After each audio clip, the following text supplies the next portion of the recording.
So we have an example here. We are firstly going to calculate frequency and the period of the wave. So as we have previously established that frequency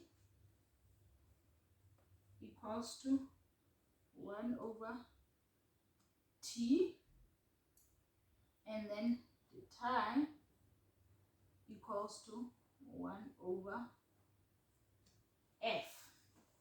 So a frequency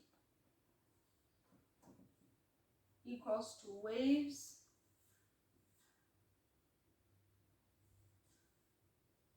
over seconds, and then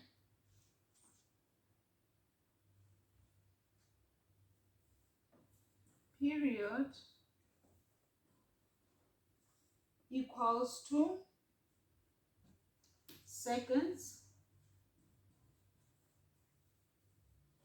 over waves. So we are firstly going to determine the frequency of the wave. So 10 waves over 5 seconds. That will give us 2 hertz. That will give us 2 hertz. And then we want the time. The time is equals to seconds over waves, which will give